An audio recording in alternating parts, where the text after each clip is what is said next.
vont parler un bon bout de temps pour nous expliquer d'où elles viennent, d'où viennent leurs projets de recherche très riches, et puis vers où elles voudraient continuer ce projet de recherche qui va d'ailleurs se cristalliser par une encyclopédie sur les communautés et pratiques communautaires. Nous avons donc une participante de France, une du Canada, avec un webinaire belge. Je crois que ce sera très international et intéressant. Merci beaucoup. Et voilà, la parole est à vous. Merci. Bien, merci beaucoup Marie-Sophie, puis merci Delphine Misson pour cette invitation dans votre centre. Donc, on va effectivement vous parler de nos recherches et puis de nos projets sur les communautés. Et pour commencer, peut-être vous expliquer que nos recherches respectives, bien que portant sur des objets d'études a priori assez différents, puisque moi je viens du droit des biens, puis Mélanie vient du droit de la propriété intellectuelle, elles avaient pour point commun en fait de s'intéresser à la notion de propriété collective, une notion que chacune, en fait, à notre manière, on a déconstruite. Et donc, dans nos travaux, on faisait le constat que la notion de commun ou de bien commun, après avoir connu un certain engouement de la doctrine, était devenue en quelque sorte une notion tiroir. Et donc, on a assez vite découvert qu'on partageait finalement un objectif commun, celui de mener une réflexion prospective en vue de construire, ou en tout cas de s'interroger sur un régime juridique qui puisse apporter des outils efficaces à la protection et à la valorisation de l'intérêt commun. Et c'est au cours de nos discussions que nous sommes arrivés à une même conclusion. Pour parvenir à ce résultat, compte tenu du flou qui entoure la notion de commun, il fallait repartir de l'objectif initial et reconstruire une réflexion à partir de la notion de communauté de manière à la fois théorique et empirique, d'où l'ouverture du projet aux pratiques communautaires. Alors chacune, on va retracer en quelques mots nos premiers contacts avec les communautés et les pratiques communautaires, avant de vous expliquer le projet de l'encyclopédie, et puis vous inviter chacune dans nos domaines à un voyage au cœur des communautés et pratiques communautaires. Alors pour commencer, en ce qui me concerne, c'est mes recherches doctorales qui ont été menées sous la direction du professeur Frédéric Zenati-Castin et qui portaient sur l'étude d'une pratique notariale d'acquisition conjointe, la clause d'accroissement qui nous menait aux communautés. Alors pourquoi la clause d'accroissement est un mécanisme hybride qui organise une jouissance commune du bien calquée sur une communauté de vie, tout en orchestrant un retour à la propriété exclusive du survivant. Et cette technique nécessitait de trancher la question de la nature indivisaire ou communautaire de la clause. Dès lors, il m'a fallu remonter dans l'histoire du droit civil pour trouver les traces des propriétés communautaires éradiquées de nos codes civils. L'étude du consortium antiquum en droit romain, des communautés de l'ancien droit et des congrégations religieuses au XIXe siècle m'ont permis de comprendre la notion de propriété communautaire. Mes réflexions sur la propriété collective m'ont conduite à dégager deux types de propriété collective, l'une d'aspiration individualiste et l'autre d'inspiration communautaire, ce qui est pour moi la seule véritable en fait propriété collective. Mais encore, fallait-il faire ressurgir des limbes du passé cette forme communautaire de propriété. Très vite, j'ai été convaincue que si la propriété individuelle s'oppose à la communauté, la propriété était capable d'accueillir ces deux modalités plurales de la propriété. Donc cette modalité individualiste dont est issue l'indivision et la modalité communautaire dont est issue la propriété collective, dont un auteur a d'ailleurs pu dire qu'elle sortait des entrailles de la communauté. Mais surtout, j'ai réalisé que l'existence d'un bien commun était insuffisante à tracer les contours de la propriété communautaire en droit privé.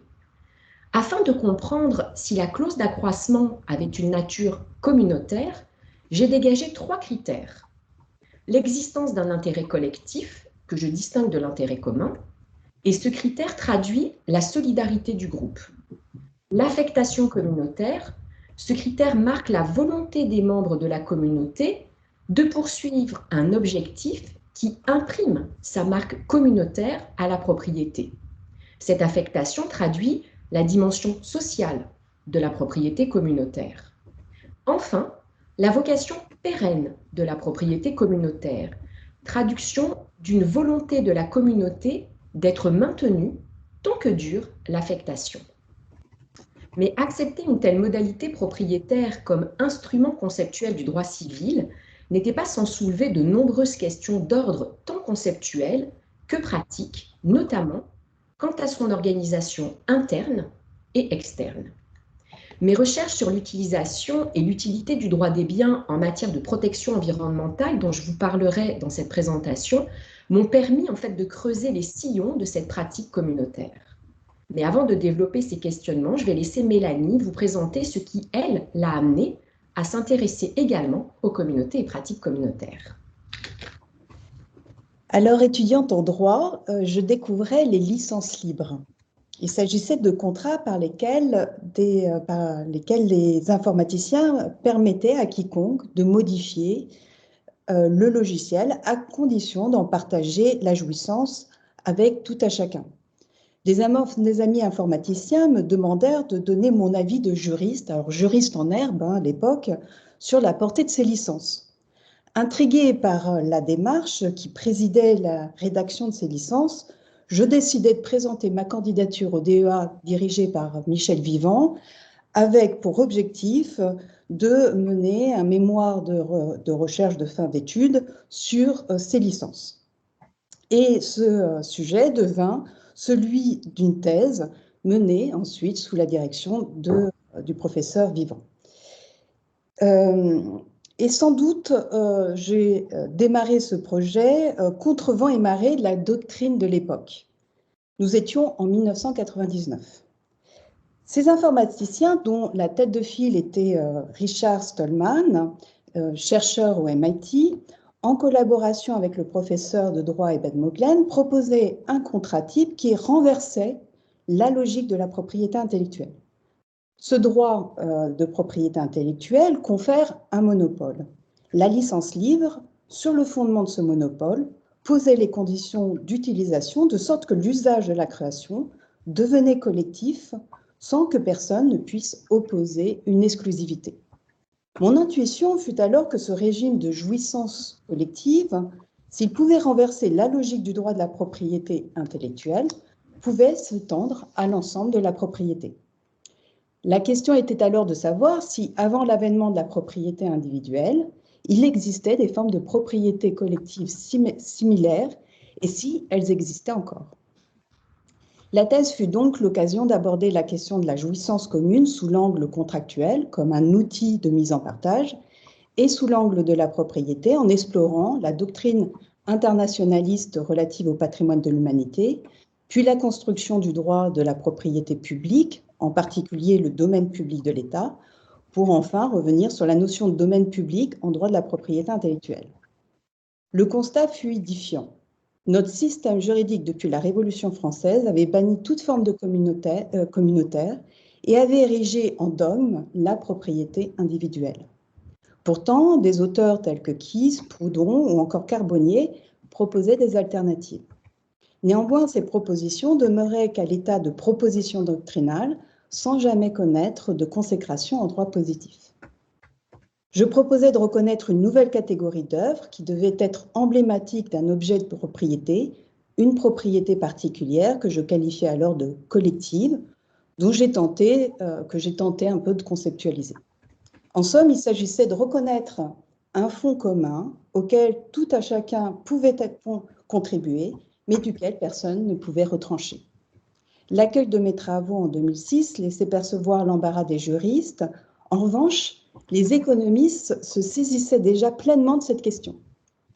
Alors, nous éprouvâmes un grand intérêt à croiser nos approches. De ces échanges est né en 2008 le projet ANR Prosodie, dont l'objet était l'observation des communautés telles que Python ou Wikipédia, ou celles qui s'organisaient autour de la production de connaissances. Notre équipe, constituée de sociologues, d'informaticiens, d'économistes et de juristes, tenta de comprendre les pratiques communautaires et d'en dégager les critères principaux. Et je poursuis à présent ces travaux avec Gaëlle. Alors, quel est notre projet? Il s'agit, pour l'une comme pour l'autre, de vérifier l'intuition que nous avions pu éprouver en partie, mais en ayant conscience qu'il s'agissait d'un sujet très vaste qui serait plus joyeux et stimulant de mener à deux. Alors nos échanges nous ont conduits à la supposition selon laquelle là où apparaît un bien commun ou un intérêt commun, apparaît une communauté dont la construction et la gestion sont des éléments déterminants, mais pas suffisants à l'élection des communs. Constatant que les pratiques communautaires étaient innombrables, la question était alors de savoir si ces pratiques étaient couvertes par une notion émergente que nous pouvions définir et à laquelle nous pouvions attacher des effets juridiques particuliers. Afin de vérifier notre hypothèse, nous avons circonscrit l'objet de notre étude. La communauté, telle que nous l'entendons, est constituée d'un groupe de personnes qui partagent un but, un intérêt ou un bien commun et qui établissent des relations sociales privilégiées entre elles. Bien que non nécessairement structurées juridiquement, notamment il n'y a pas de personnalité juridique systématiquement, ces communautés savent imaginer des règles pour gérer, conserver, exploiter ces biens communs ou encore réaliser le but fixé. À partir de ces premiers éléments de définition, nous avons posé une première distinction entre deux catégories de communautés. Celles qui s'érigent autour d'un intérêt commun, que nous appelons les communautés d'intérêt, et celles qui s'organisent pour gérer ou produire un objet commun, un bien, une chose, un territoire physique, que nous appelons les communautés de choses. L'étude des communautés d'intérêt nécessite de préciser la notion d'intérêt commun qui les définit. Quant à l'analyse des communautés de choses, elle permet de définir la chose partagée qui correspondrait à la notion de commun ou encore de bien commun. Pour s'adapter aux enjeux et aux impératifs de l'économie libérale, les communautés recourent à des outils juridiques éclectiques et de manière parfois inattendue. Les communautés interpellent ainsi directement le droit dans sa technicité et en particulier, elles bousculent les frontières de certains concepts dogmes du droit civil. Les communautés sont des espaces de solidarité, de partage, de création de richesses qui s'opposent a priori aux concepts et notions fondamentales de personnes, de patrimoine, d'obligation, d'exclusivité ou d'acquisition qui gouvernent l'architecture du droit civil. Pourtant, les techniques juridiques du droit privé sont utilisées pour assurer le respect des objectifs communs visés par les communautés, à savoir l'accès, le partage de jouissances et l'inclusion. Alors, l'étude des critères des communautés et l'observation des pratiques communautaires permettent de s'interroger sur le concept de communauté, notamment en ce qu'il remet en cause ce modèle propriétaire dominant, qu'il dévoile une nouvelle relation au bien et repose sur de nouvelles organisations sociales. La richesse des questions que soulève la notion de communauté nous a incité à confronter notre analyse avec d'autres spécialistes de disciplines différentes ou encore de cultures différentes. Ce désir s'est concrétisé par l'organisation de 2 rencontres sous la forme de colloques, l'un organisé à Paris, l'autre à Montréal, où était Marie-Sophie, qui ont eu lieu les 11 juin et 11 octobre 2019. Une partie des contributions fait l'objet d'un numéro spécial de la revue de droit de l'Université de Sherbrooke qui paraîtra dans les prochains mois. Et nous développons également un projet de plus grande envergure sur une encyclopédie des communautés et des pratiques communautaires.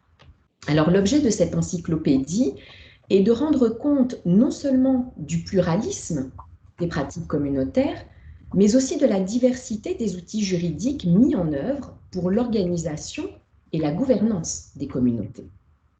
Parmi les thèmes de réflexion, nous pouvons citer celui des critères des communautés qui nous conduit à répondre aux questions suivantes.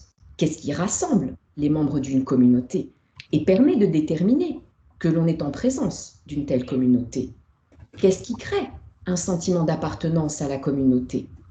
Nous sommes partis de l'hypothèse que les communautés reposent sur un intérêt commun fédérateur, opèrent sur un territoire commun et disposent de ressources communes. Le second thème concerne les sources de droit. On peut en effet se demander si le fonctionnement des communautés ont une influence sur les droits. Dans le domaine de l'écologie, de l'habitat ou des créations intellectuelles, ces pratiques sont parfois créatrices de nouveaux droits.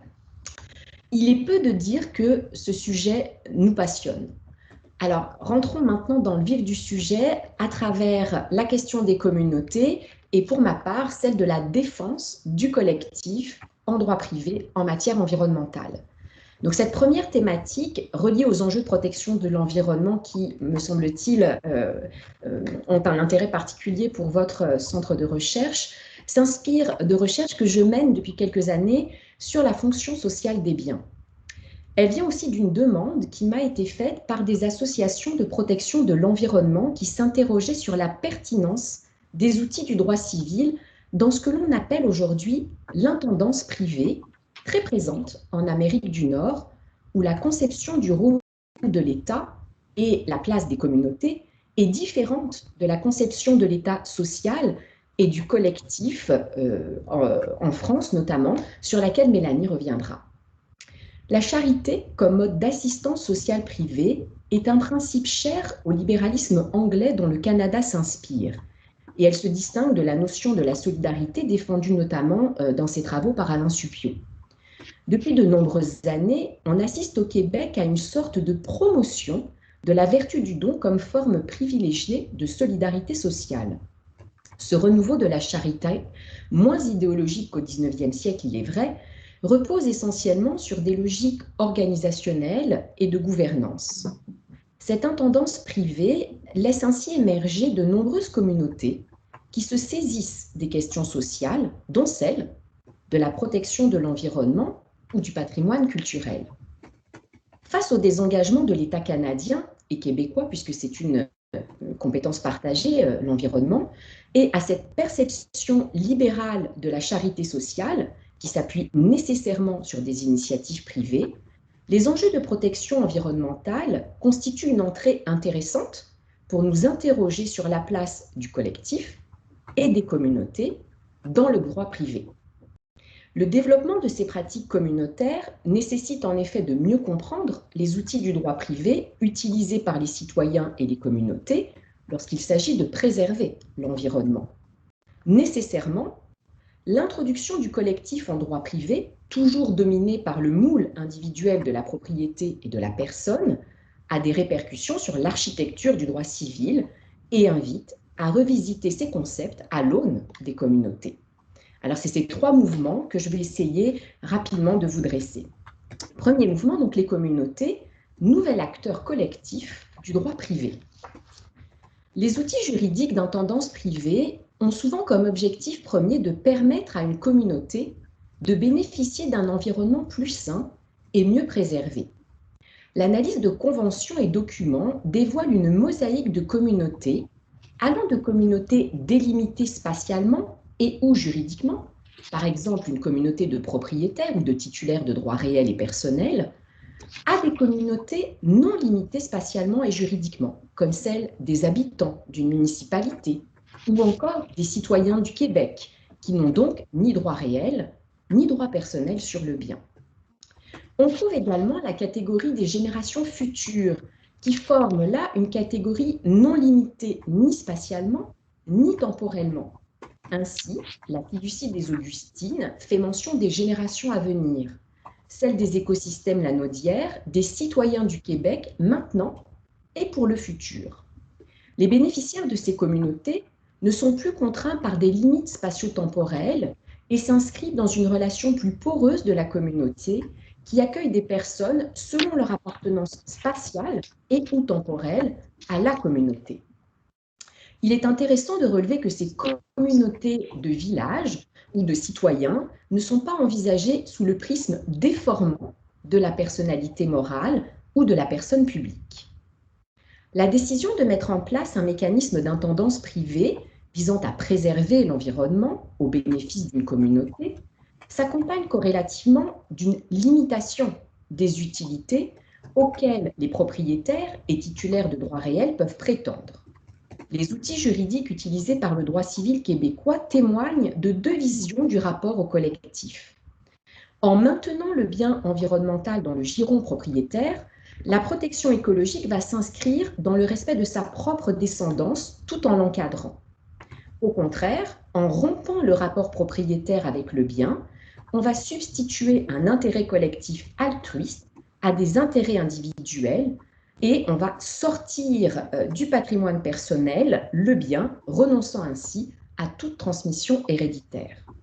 Le choix de l'instrument juridique est donc essentiel à la fois sur le plan de la planification successorale, mais aussi du pouvoir et du degré de responsabilité des différents acteurs privés, y compris du nouvel acteur collectif du droit privé qu'est la communauté.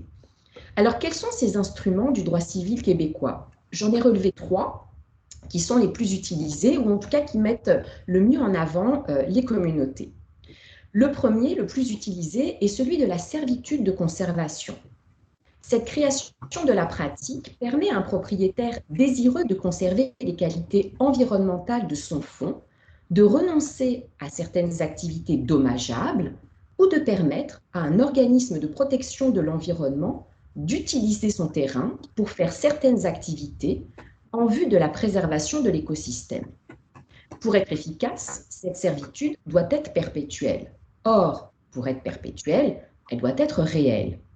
Mais la constitution d'une servitude réelle nécessite l'existence de plusieurs conditions cumulatives, dont l'existence d'un fonds dominant. Or, cette condition essentielle à la constitution d'une servitude réelle fait souvent défaut en matière de servitude de conservation, puisqu'elle est généralement établie au bénéfice d'un organisme de protection de l'environnement chargé de surveiller le respect de la servitude. La servitude de conservation prend alors la forme d'une servitude personnelle, droit de jouissance innommé. Au Québec, le propriétaire d'un fonds peut parfaitement établir une servitude au profit d'une personne désignée, généralement donc un organisme de conservation et de préservation de l'environnement. Mais ce droit réel innommé soulève un problème majeur en matière de conservation environnementale, exit la perpétuité attachée à la servitude réelle. La servitude personnelle est nécessairement temporaire, attachée à la durée de vie du bénéficiaire ou limitée dans le temps par le législateur en cas de personne morale. Pour pallier cet écueil, les organismes de conservation deviennent propriétaires d'un minuscule bout de terrain qui va faire office de fonds dominant.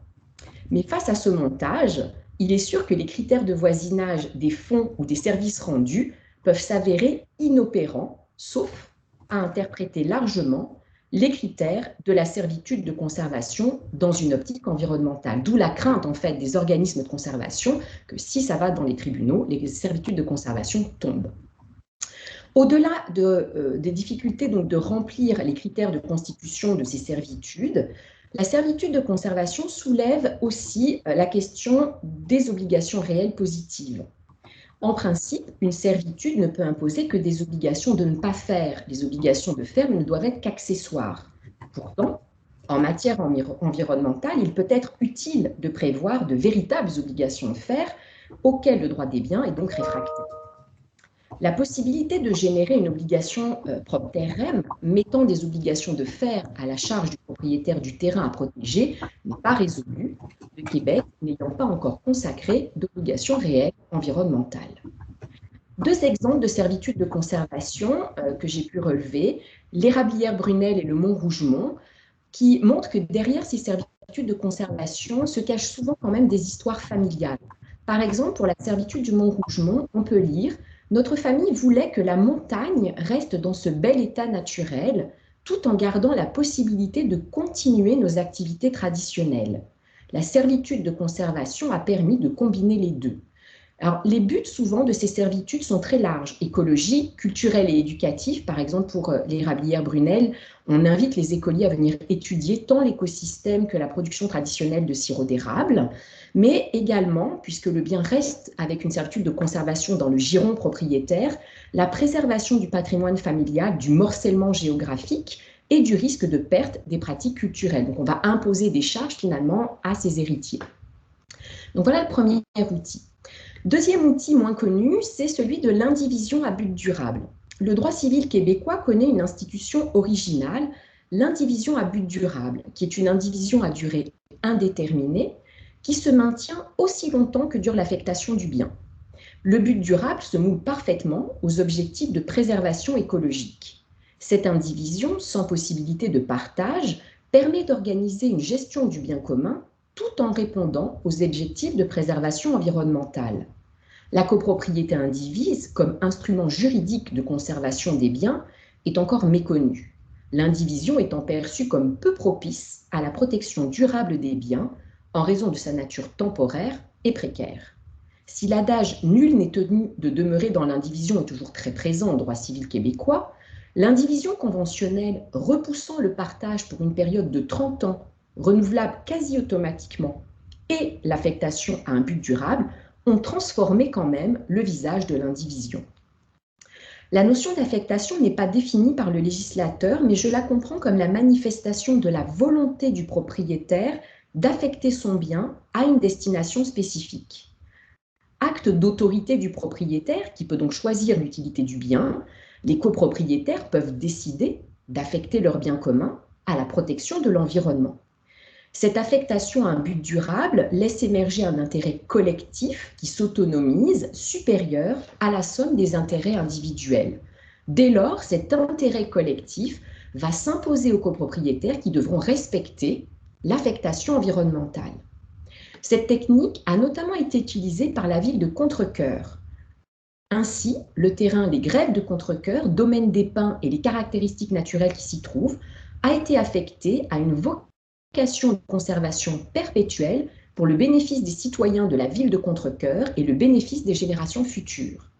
Il est également précisé que la propriété sera utilisée à des fins d'éducation et d'interprétation de la nature. La ville de Contrecœur est copropriétaire de ce terrain avec un organisme de conservation de la nature qui est Nature Action Québec. L'avantage indéniable de ce montage est de conférer à l'organisme de protection de l'environnement des pouvoirs de propriétaire.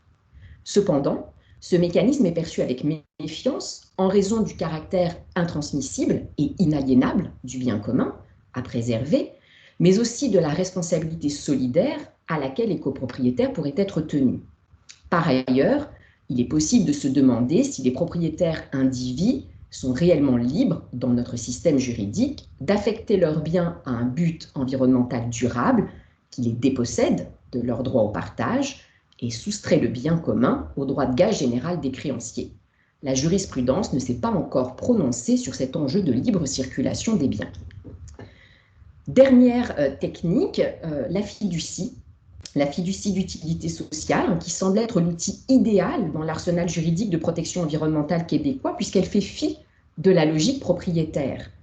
La fiducie québécoise, elle intrigue souvent les juristes étrangers parce qu'elle provoque une vraie rupture avec le modèle propriétaire qui gouverne notre relation au bien.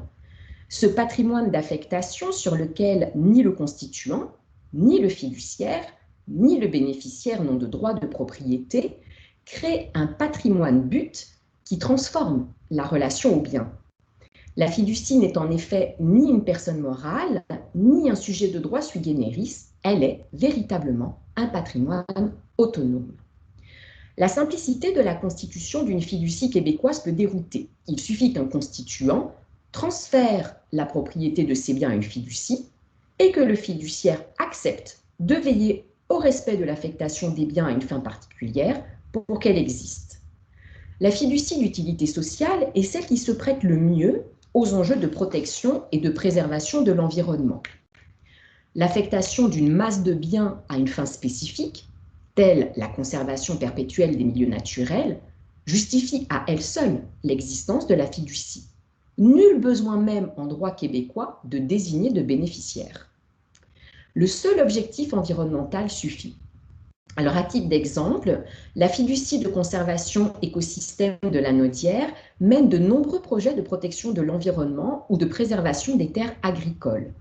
Cette fiducie a été créée par la Fondation de la faune du Québec. De nombreux fiduciaires qui proviennent de divers secteurs politiques, associatifs notamment, veillent au respect de la mission fiduciaire. Les buts qu'elle s'est fixés sont assez larges et recouvrent là encore la protection et la mise en valeur des terres tant au niveau social, culturel que patrimonial, et bien évidemment aussi des intérêts écotouristiques et récréatifs. Les bénéficiaires sont ces citoyens du territoire lanaudois en particulier, mais également l'ensemble des citoyens du Québec maintenant et pour le futur. Donc on retrouve cette forme de communauté poreuse, pour reprendre l'expression de Mélanie. Pour fonctionner, le patrimoine fiduciaire va comprendre un capital immobilier de conservation, composé très souvent des parcelles de terre et de servitudes de conservation, mais aussi un capital immobilier non destiné à la conservation et un capital mobilier financier.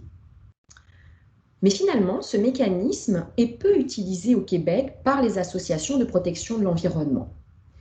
Peut-être parce que la fiducie ne bénéficie d'aucun mécanisme permettant de pallier justement l'absence de propriétaire.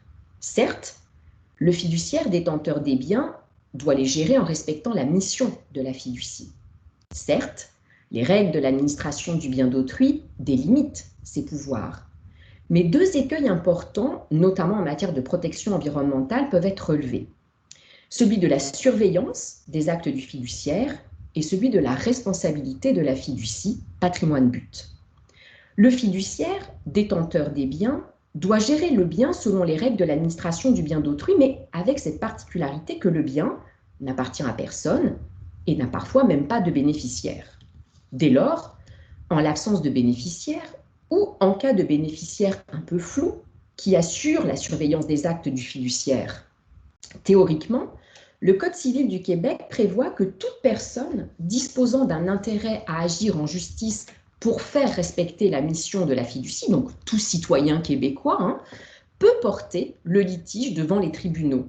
Mais en pratique, en l'absence d'un intérêt personnel au litige, qui acceptera de supporter les frais d'administration de la justice alors qu'on est dans un système accusatoire et que les frais sont très vite très élevés, surtout en matière environnementale où il va falloir amener en preuve des expertises. Alors ces questions sont d'autant plus prégnantes qu'on avait prévu la mise en place d'un mécanisme de surveillance, mais que ce mécanisme, pour des questions budgétaires gouvernementales, n'a jamais vu le jour. Par ailleurs, l'absence de propriété soulève la question de la responsabilité des dettes éventuelles de la fiducie. En l'absence de propriétaire à qui l'on pourrait imputer ces dettes, la fiducie, qui n'est pas une personne morale, met en place ce qu'on appelle un patrimoine débiteur. En effet, le fiduciaire détient les biens pour autrui sans en être propriétaire. Sa responsabilité personnelle ne peut donc être engagée que pour ses propres manquements. Seuls les biens de la fiducie peuvent donc répondre des dettes de la fiducie. Or, la mission du fiduciaire engendre, notamment en matière de protection environnementale, des coûts importants pour la fiducie. Les impôts fonciers, par exemple, qui peuvent être vraiment très élevés, le contrôle de la qualité écologique des terrains, les prélèvements, les analyses scientifiques. Le patrimoine fiduciaire doit donc être composé d'actifs qui vont permettre de répondre de ces dettes. Voilà pourquoi, généralement, dans les fiducies que l'on va retrouver, on va s'appuyer sur un capital mobilier ou immobilier non dédié à la conservation. À défaut de ce capital supplémentaire, la mission fiduciaire ne pourra pas être remplie. Le patrimoine fiduciaire doit donc être composé d'actifs dédiés aux frais afférents à la conservation du bien environnemental, ce qui limite le recours à cet outil, les organismes de conservation n'ayant pas les moyens financiers de supporter ces coûts. Alors, tous ces outils montrent bien que l'entrée finalement du collectif dans le droit privé va bouleverser l'architecture du droit civil. Alors, je vais revenir juste sur deux enjeux pour terminer cette présentation. Les enjeux de pouvoir et d'intérêt à agir en justice, puis les enjeux de responsabilité. Les enjeux de pouvoir et d'intérêt à agir en justice sont au cœur des mécanismes étudiés. En principe, la propriété exclusive n'admet ni concurrence ni contrainte. Or, dans ces nouveaux schémas, vous l'avez vu, le propriétaire va abandonner une partie, voire en matière de fiducie, la totalité de son pouvoir sur le bien à des tiers. La question du pouvoir soulève incidemment celle de la surveillance. Qui peut protéger le bien affecté? Qui peut revendiquer la protection de l'intérêt collectif? Les membres de la collectivité, des représentants des générations futures, un organisme de protection de l'environnement, le curateur public, un ombudsman, les tiers usagers, La génération future envisagée comme quasi-sujet de droit, autant de questions sur lesquelles nous n'avons pas encore de réponse. Deuxième enjeu, celui de la responsabilité, qui pose la question de l'avoir et donc des avoirs, puisque la fonction environnementale des biens détache les biens du droit subjectif, stricto sensu, et qu'on passe du monde de l'être au monde de l'avoir, à des droits sans sujet. Or, être responsable, c'est avant tout disposer d'un actif qui réponde du passif.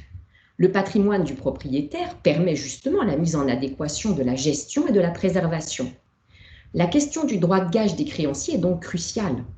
Or, dans une logique environnementale, est-il possible d'envisager que la dette contractée par les générations présentes puisse être honorée vis-à-vis des générations futures? Il faudrait alors admettre que le responsable accepte de payer pour la pollution engendrée ou le prélèvement des ressources dont l'usage était commun. La question de l'existence d'une obligation de compensation écologique se pose. Mais même si une telle obligation existait, se pose la question de qui en est débiteur. Et donc plus concrètement, quel serait le patrimoine responsable? Et cette obligation pourrait-elle être inscrite comme une fonction destinée du bien et suivre le bien en quelque main qu'il se trouve? Autant de questions auxquelles je n'ai pas de réponse, mais je vais terminer cette présentation par deux exemples d'actualité au Québec qui illustrent bien ces enjeux et qui ouvrent finalement deux voies juridiques, pourrait-on dire, il faut entendre deux voies communautaires différentes. La première, c'est la reconnaissance de la personnalisation de la rivière Macpaille sur la côte nord. Donc la rivière Macpaille a obtenu le statut de personnalité juridique pour la protéger des menaces environnementales liées à un projet de barrage hydroélectrique grâce à deux résolutions adoptées par le Conseil des Inuits d'Equamichit et de la municipalité régionale du comté de Mingani, qui ont reçu d'ailleurs l'appui de l'Observatoire international des droits de la nature, dont les bureaux sont situés à Montréal. Donc on assiste à une personnalisation des milieux ou des écosystèmes. Et cette personnalisation peut être vue comme une forme de reconnaissance d'une communauté identifiée, composée d'humains et de non-humains, qui, sans avoir la personnalité juridique au sens technique du droit civil, donc qui permet l'entrée dans le commerce juridique, se voit reconnaître la qualité de sujet de droit. Ce qui importe ici, ce sont finalement les pratiques organisationnelles et collectives qui vont ouvrir la voie à une reconnaissance en quelque sorte de ces communautés de milieux personnifiés. En tout cas, c'est ce qu'explique notamment Sarah Van Oxen dans son dernier ouvrage qui vient de paraître. Deuxième exemple de l'actualité au Québec, une action collective en responsabilité environnementale qui est actuellement menée contre l'État canadien pour non-respect de son obligation fiduciaire. C'est une forme d'application de la Public Trust Doctrine et qui demande une réparation des préjudices écologiques. Donc c'est un combat judiciaire qui est mené au Québec par de jeunes militants pro-climat, enjeu, environnement jeunesse, qui défendent l'intérêt collectif, donc des jeunes Québécois de moins de 35 ans, contre le gouvernement fédéral. Il vient d'être entendu en appel, donc tout récemment. On attend donc la décision de la Cour d'appel. L'un des arguments invoqués est le non-respect des engagements de Kyoto et de Paris par le Canada. Pour appuyer leur action, ils invoquent la violation des chartes canadiennes et québécoises qui garantissent le droit à la vie, à la sécurité, ainsi que celui de vivre dans un environnement sain. Ici, il s'agit d'une communauté d'habitants qui va revendiquer le pouvoir de surveiller en quelque sorte les actes de l'État fiduciaire. Et en l'absence de reconnaissance d'un préjudice écologique dans notre droit civil, c'est la voie du recours collectif qui a été ici utilisée.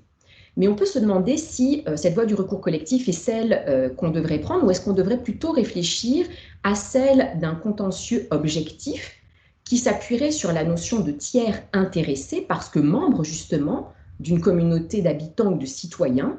Il s'agirait donc de permettre à des tiers non titulaires de droits subjectifs de demander au nom d'une appartenance à une communauté une réparation écologique objective. Donc voilà les deux pistes de réflexion courent actuellement les deux actualités au Québec. Alors pour poursuivre cette discussion, en rappelant notamment comment l'influence de la conception politique de l'État va jouer sur la place des communautés dans nos systèmes juridiques et politiques, je vais laisser la parole à Mélanie. Gaëlle vient de nous présenter des mécanismes juridiques québécois qui peuvent servir au fonctionnement de communautés.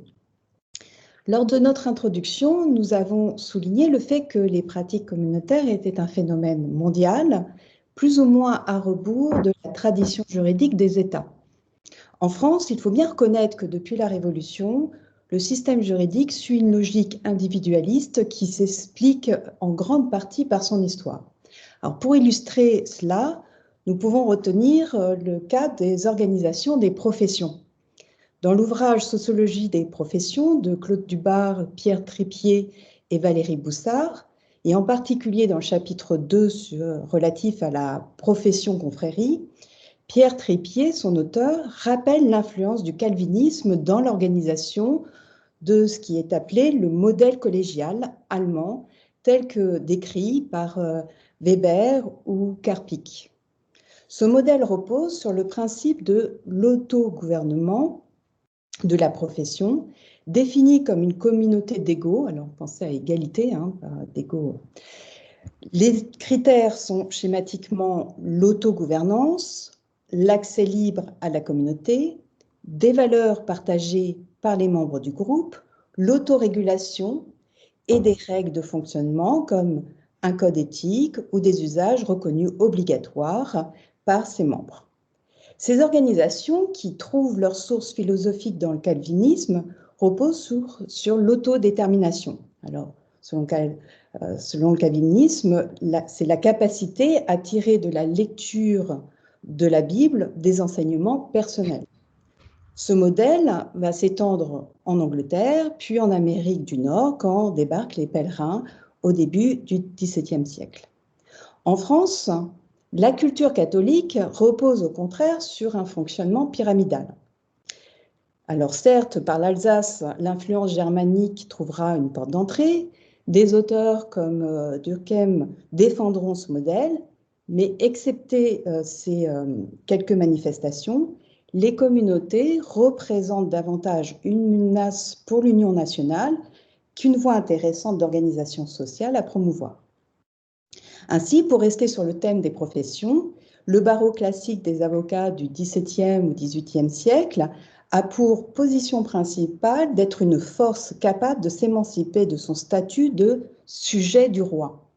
L'ordre devient ainsi une action collective, mais surtout un mouvement politique qui rejoint l'action de l'élite bourgeoise et qui s'oppose au pouvoir royal. Une fois le pouvoir royal renversé et les privilèges royaux abolis, la défiance à l'égard des communautés est en France un fait constant, traduit en droit. En miroir donc du positionnement contre les communautés, on érige en valeurs fondamentales les libertés individuelles, parmi lesquelles la propriété individuelle. Selon cette construction, il n'existe pas de formation intermédiaire entre l'État et l'individu. Donc historiquement, la notion de communauté a connu des heures creuses à compter de la Révolution qui mit un terme à l'existence des corporations et un frein à la reconnaissance juridique des groupements, comme l'illustre l'absence de la personnalité morale dans la version initiale du Code civil, ou encore les hésitations à reconnaître la liberté d'association. Il faut le rappeler qu'au XIXe siècle, les associations de plus de 20 personnes, sans l'agrément du gouvernement, étaient frappées de peine pénale. Deux autres indices intéressants marquent la différence de culture juridique entre la France et en particulier l'Allemagne ou les pays d'Amérique du Nord. Tout d'abord, la fiducie n'a été consacrée en France qu'en 2007. Ensuite, l'action de groupe n'est introduite qu'en 2014. Enfin, pour clore ce rapide panorama du contexte juridique dans lequel nous pouvons penser l'émergence des communautés, j'évoque le débat actuel suscité par la proposition de loi visant à garantir la prééminence des lois de la République. Alors, ces débats actuels sont l'occasion de revenir sur le concept de l'indivisibilité de la République qui renvoie à l'unicité du peuple, à la souveraineté nationale et qui s'inscrit donc dans notre Constitution française et qui a été rappelée par le Conseil constitutionnel, notamment dans une décision de 1999. Cette loi, j'en parle parce que cette proposition de loi, j'en parle parce qu'elle est présentée comme la loi contre le communautarisme. Alors décidément, le contexte français n'est pas favorable à proposer une réflexion doctrinale intitulée « Les pratiques communautaires et les communautés ». Mais, eh bien, le terme, aussi chargé qu'il soit par l'histoire, demeure celui que nous avons choisi avec Gaëlle, car, sorti de ce contexte, le terme reflète avec pertinence ce que nous voudrions exposer. L'exemple de communauté qui transcende le mieux, à mon sens, les diversités culturelles et qui s'est épanouie en France, ce sont les communautés épistémiques en ligne. Alors, je propose de les définir comme la réunion de personnes autour d'un projet qui forme de la sorte un groupe, non doté de la personnalité juridique, mué par une communauté d'intérêt, visant à produire et partager des communautés encyclopédiques ou techniques. Les personnes qui composent une communauté épistémique sont en premier lieu des individus portés par une conscience sociale d'appartenance à un groupe, c'est l'expression de Salleron. Autrement dit, loin d'effacer les individualités, la communauté repose sur la reconnaissance mutuelle de chacun des participants. Cette reconnaissance a pour effet de stimuler le travail collaboratif en facilitant l'interaction entre les membres et en procurant un capital réputation, c'est l'expression que j'emprunte des économistes. En second lieu, la communauté peut être composée d'entités juridiques telles que des associations ou des fondations. Celles-ci, dotées de la personnalité juridique, contrairement à la communauté prise dans son ensemble, ont pour mission, objet, de venir au soutien du projet, soit en gérant les droits de propriété intellectuelle attachés au travail collaboratif, soit en assurant la promotion du projet ou la diffusion des connaissances produites par la communauté. S'il est établi qu'une communauté épistémique est formée d'un ensemble de personnes, physiques, morales, il est néanmoins difficile d'en déterminer exactement le périmètre. En effet, non seulement chaque membre a une implication dans la communauté d'une intensité variable, mais de plus, l'adhésion ou au contraire le désengagement au groupe ne suppose aucune formalité. Aussi est-il quasi impossible d'énumérer avec certitude les membres d'une communauté épistémique. De ce qui précède, on distingue deux traits caractéristiques des communautés épistémiques, à savoir la porosité et l'extranéité. Le caractère poreux tient au fait que l'adhésion ne relève pas d'un enjeu structurel, mais découle de l'attachement au projet. Il est un élément de distinction avec des formes d'organisation collective connues en droit, notamment les groupes connus sous la forme d'associations ou de sociétés. Quant à l'extranéité, il joue un rôle essentiel sur la créativité. Une communauté qui connaît des migrations, entrées et sorties des membres, voit sa créativité croître par le renouvellement continu et spontané des participants, à condition toutefois d'être mesurée au risque de bloquer son dynamisme productif. Il ne faut pas trop non plus de mouvement. Autrement dit, le projet doit conserver une cohérence qui suscite la participation. Et cette participation, elle a été modélisée par des économistes. La cohérence du projet trouve une traduction et un support dans les règles de fonctionnement de la communauté qui prennent la forme de chartes, de licences, d'usages, dont la portée juridique questionne. Ces règles ont la particularité d'évoluer en fonction notamment de la transformation du projet et de la taille de la communauté.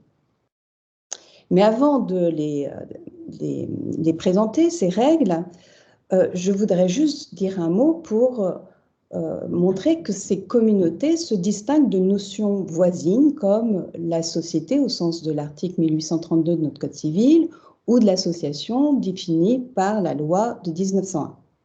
Alors, je n'ai pas le temps de détailler ces distinctions, je vais juste, à titre d'illustration, présenter quelques points. Par exemple, les contributions des membres de la communauté s'apparentent que trop peu à la notion d'apport en droit des sociétés non pas en tant que valeur, parce que les contributions à une communauté sont parfois évaluables, mais en tant que valeur en contrepartie de laquelle l'associé reçoit des parts et des actions.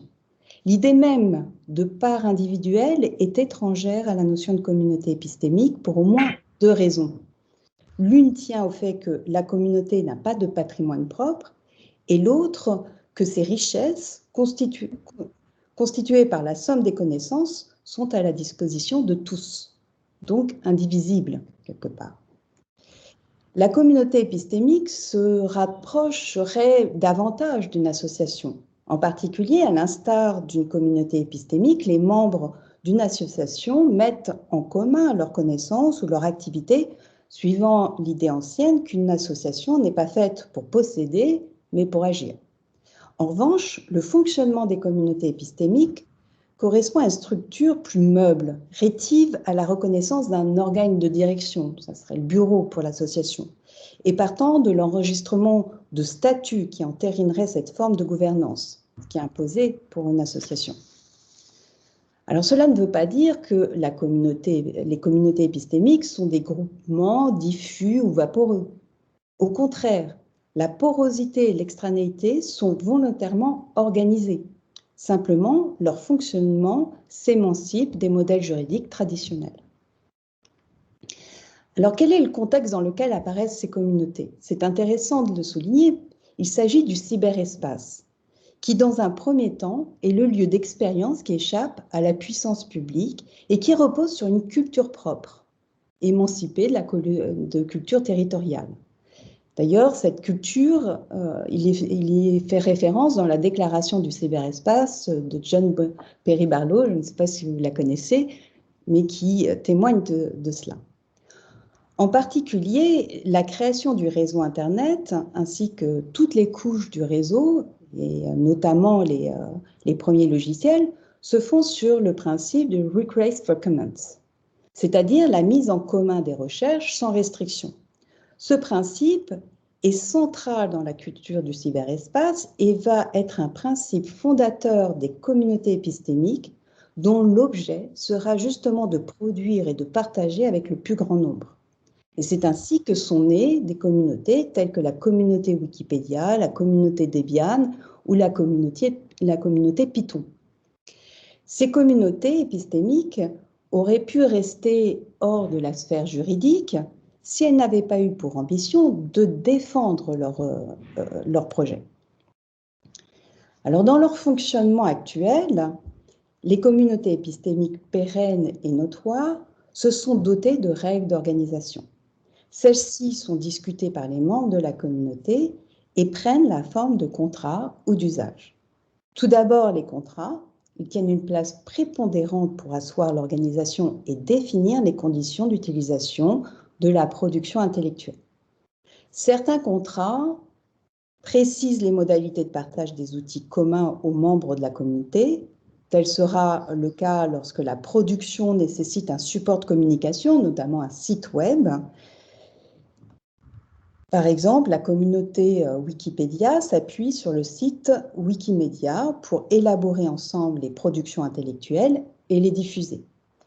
Les membres de la communauté adhèrent nécessairement au contrat qui décrit les règles d'utilisation du site. D'autres contrats décrivent les règles de fonctionnement du travail collaboratif. Ces contrats sont dénommés parfois statuts, il y a les statuts de la Fondation Python par exemple, ou on les appelle aussi des chartes. Je prends l'exemple de la communauté Debian.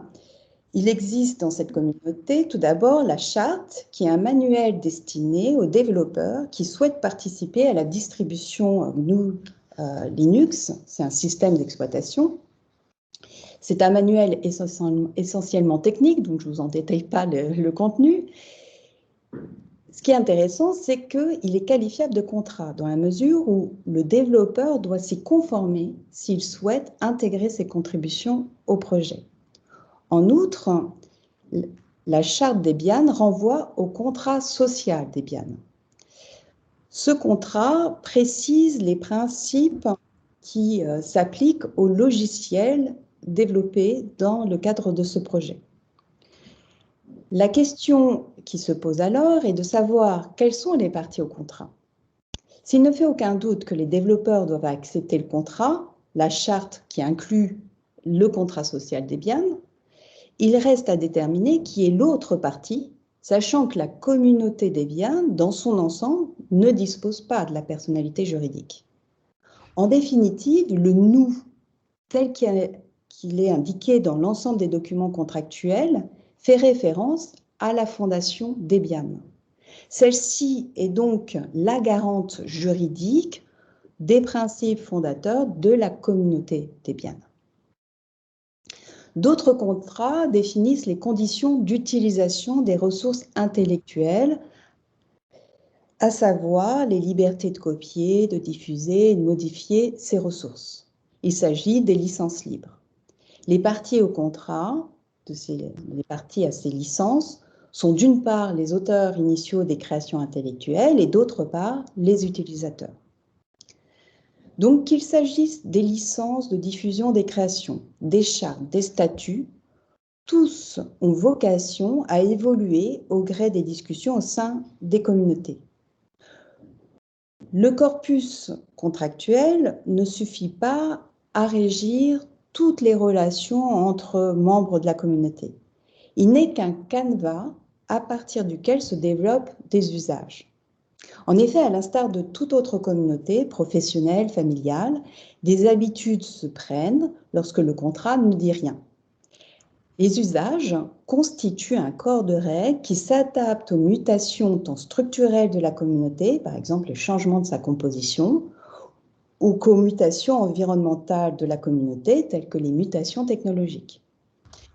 Pour exemple, on peut citer celui des usages au sein de la communauté Wikipédia, et notamment l'usage qui consiste à imposer la neutralité de point de vue, qui est devenue une obligation d'indiquer une source extérieure pour tout contenu. Autrement dit, une référence doit étayer toute affirmation. La portée de ces règles est donc large. Ces règles s'imposent à toutes les personnes qui souhaitent participer à l'enrichissement des ressources de la communauté, ainsi que celles qui souhaitent uniquement avoir accès à ces ressources sur le fondement de la force obligatoire des contrats qui doivent être interprétés à la lumière des usages. Quant à la responsabilité délictuelle, une affaire nous permet d'élaborer une première hypothèse. Dans cette affaire, une personne faisait valoir qu'un article publié dans l'encyclopédie Wikipédia portait atteinte à sa vie privée. La communauté Wikipédia n'étant pas dotée de la personnalité juridique, le plaignant avait assigné la fondation Wikimedia. Cette dernière fit valoir qu'elle n'était pas responsable du contenu, mais uniquement son hébergeur. Finalement, les faits reprochés devaient être opposés à l'auteur de l'écrit, dont les règles de la communauté tendent à permettre l'identification. Autrement dit, la communauté ne fait pas écran à la responsabilité individuelle de chacun. En guise de conclusion, je souhaite dire pourquoi j'ai choisi de vous présenter les communautés épistémiques. Tout d'abord, elles ont d'importantes similitudes avec des formes d'organisation du passé, comme le modèle collégial allemand du XVIIe siècle que j'ai évoqué au début de cette présentation. Ensuite, elles sont à la fois des communautés de choses, elles disposent de ressources communes, et des communautés d'intérêt, elles défendent un modèle social particulier. Enfin, elles sont inspirantes. Par exemple, les communautés qui tendent à préserver un espace naturel peuvent trouver une source d'inspiration pour leur organisation. Bien entendu, les situations ne sont pas totalement les mêmes. L'espace environnemental n'est pas produit par la communauté. Cependant, ces communautés ont pour point commun d'être à la fois des communautés de choses et des communautés d'intérêt, et donc les règles de fonctionnement pourraient être transposées de l'une à l'autre. Je vais terminer sur une conclusion générale qui clora notre présentation commune avec Gaëlle. On le voit, le sujet des pratiques communautaires et des communautés nous conduit à voyager dans le temps et dans l'espace. La richesse du sujet mérite, selon nous, de publier la somme des observations et des analyses sous la forme donc d'une encyclopédie. Merci beaucoup. Merci beaucoup, oui. Je suis d'accord avec François, si on pouvait applaudir en live, on le fait via caméra. Merci, waouh, c'était vraiment très, très, très riche. Si quelqu'un brûle l'impatience de réagir, Delphine, je vois que tu... Je voulais remercier d'abord à la fois sur le fond et sur la forme, la manière dont vous nous avez présenté le résultat de vos recherches est tout à fait extraordinaire, je trouve, d'une limpidité parfaite, tout à fait inhabituelle, et aussi, enfin, pour ce que l'on entend parfois. Et sur le fond, c'est comme si vous nous aviez donné un petit bijou. Nous sommes peu à le recevoir, mais j'ai trouvé cela fort instructif et vous nous emmenez, même si ça nous raccroche